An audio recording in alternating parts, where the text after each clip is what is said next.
Ambassador साहब, Switzerland में होने वाले जो टेक्निकल लेवल डायलॉग था, इसकी कामयाबी को आप किस हद तक ब्रेक थ्रू करार देते हैं, या अभी सिर्फ जो है वो कॉन्फिडेंस बिल्डिंग की स्टेज आई है? कैसे आपने इस सारी सिचुएशन को देखा? जी मेरी नज़र में ये अगर ये टेक्निकल ग्रुप्स या वर्किंग ग्रुप्स जो बन गई हैं, इससे यही नज़र आता है कि दोनों फरीकैन कमिटेड हैं कि जो एमओयू में जो नुक्ते हैं मुज़ाकरात के लिए जिसमें ईरान का जौहरी प्रोग्राम है और जो सैंक्शंस के मसले हैं, इन दोनों चीज़ों पर मेरे ख़्याल में अगर ये वर्किंग ग्रुप्स के तहत ही टेक्निकल नेगोशिएशंस की बहुत ज़रूरत है, क्योंकि मसले बहुत कॉम्प्लेक्स और टेक्निकल हैं। तो इसलिए इनका बनना इससे ज़ाहिर होता कि फ़रीक़ैन सीरियस हैं इस माहदे को इम्प्लीमेंट करने के लिए। ओके, ब्रिगेडियर साहब, ये जो रीसेंट डेवलपमेंट है, आप क्या समझते हैं कि इसमें जो बड़ी बड़ी हर्डल्स हैं वो दूर हो चुकी हैं, या अब भी कोई ऐसे चैलेंजेस हैं इसमें जो फाइनलिटी अटेन करने में प्रॉब्लम बन सकते हैं एग्रीमेंट की, या आप समझते हैं कि नहीं, बड़ी रुकावटें अब गिर चुकी हैं, अब सिर्फ प्रोसेस है? Thank you very much. I think मेरी अपनी असेसमेंट में जो है काफ़ी सारी चीज़ें तय हो चुकी हैं जो स्ट्रेटेजिक नेचर की हैं। Now we are into technical domain, और उसकी जो एविडेंस है वो ये है कि जब से लाइशेरी और सीज फायर हुआ, जो फेमस चीज था बातचीत साहब का, उसके बाद फिर अमेरिका और ईरान में कोई शूटिंग वॉर नहीं हुई। एक तो ये एक बहुत बड़ा एविडेंस है। स्कर्मिशेस ज़रूर हुए, इसराइल भी अटैक करने की कोशिश करता रहा, उसमें नया फ्रंट खुला हुआ है। बल्कि लेबनान वाला जो फ्रंट है और जो ईरान और अमेरिका का फ्रंट है, वो दोनों डिफरेंट पैरेलल स्ट्रीम से चल रहे थे। एक तो ये है, और दूसरा देखिए पब्लिक के लिए रेटोरिक ही चलता है, पोस्ट तो बहुत ज़्यादा है। स्पेशली प्रेसिडेंट ट्रम्प की जो डिजिटल डिप्लोमेसी रही है, it's very difficult to guess. एक दिन एक स्टेटमेंट होता है, लेकिन कंसिस्टेंसी आप देखें, जब इस्लामाबाद प्रोसेस शुरू हुआ, यही टीम थी, जेड कुशनर और जेडी वैंस और स्टीव विटकॉफ की, दूसरी साइड से काले बॉस साहब और राष्ट्रीय साहब से, और वही टीम फिर आपको नजर आई है में। तो इसका मतलब है कि जो इसको कहते हैं कि जो बॉटम लाइन है, वहाँ पे एक स्ट्रेटेजिक अंडरस्टैंडिंग है। They have to convince their public opinion. आपने देखा तीनों साइडों ने विक्ट्री डिक्लेयर की, ईरान में भी, यूएस में भी, और Israel. That is a very natural art चल रहा है। इंडिया इज नॉट, एक साल से लगा कि वो जीत के हालांकि वो तो छुपाई हुई थी। तो ये I think this is for the public opinion also, because आप इतनी बड़ी लड़ाई में गए हैं, तो किस तरीके से आप फिर अपने स्टांस से पीछे हट सकते हैं। बाकी जो है, आई थिंक दो बड़े इश्यूज थे मेनली। इट वॉज न्यूक्लियर, जो यूरेनियम की अवेलेबिलिटी थी, और स्टेट ऑफ हॉर्मुज का खुलना, वो आपके सामने है। उसके ऊपर आई थिंक जो बेसिक चीज़ें हैं वो नज़र आ रही हैं कि रिजॉल्व हो। साथ डिप्लोमेसी में 100% कोई चीज़ भी नॉ मैच्योर, और इंशाल्लाह ताला उम्मीद जाएंगे। राइट।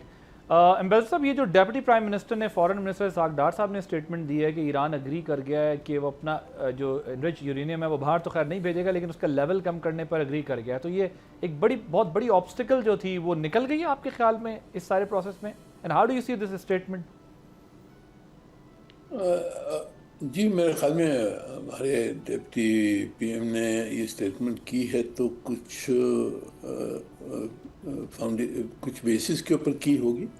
उनकी जो मुज़ाकरात ईरानियों के साथ हमारी जो जारी हैं, उसमें शायद अगर ये उन्होंने कमिटमेंट दी है कि ये कर लेंगे, इसको कहते हैं डाउन ब्लेंडिंग। जो उनके पास जो 440 किलोग्राम 60% इनविच पड़ा हुआ है, अब इसमें यानी ये कमिटमेंट तो अच्छी है, पर अब वो ये देखना होगा वो कहाँ, वो मटेरियल है कहाँ।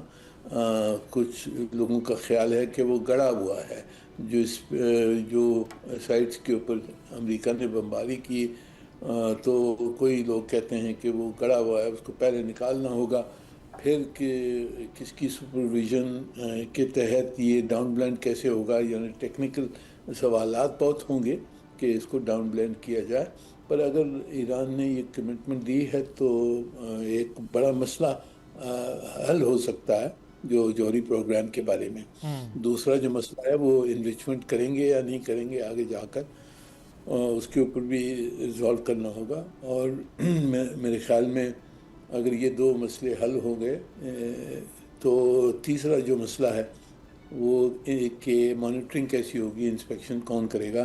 آئی اے کرے گا، موسٹ لاجیکلی تو آئی اے کر سکتا ہے، پر ایران اور آئی اے کے درمیان کچھ اختلاف کافی اہم ہو گئے تھے، تو اب دیکھنا ہے کہ آئی اے کو وہ واپس اجازت دیں گے یا نہ دیں گے اندر آنے کے لیے۔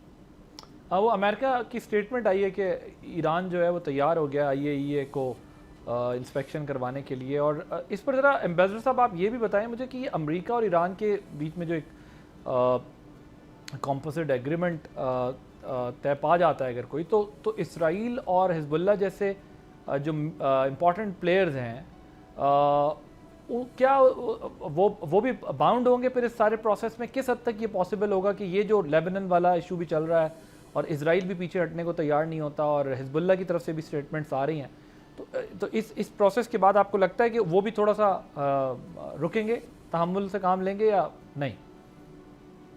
یہ دیکھیں ایم او یو میں تو یہی لکھا ہے کہ دونوں فریقین یو ایس اور ایران اینڈ دیئر ایلائز، یہ لکھا ہوا ہے کہ اینڈ دیئر ایلائز، ان کے ایلائز یعنی امریکہ کا ایلائی اسرائیل ہے اور ایران کا ایلائی حزب اللہ ہے، تو یہ انہوں نے کمٹمنٹ دونوں طرف سے کمٹمنٹ ہے کہ ان کو بھی روکا جائے گا۔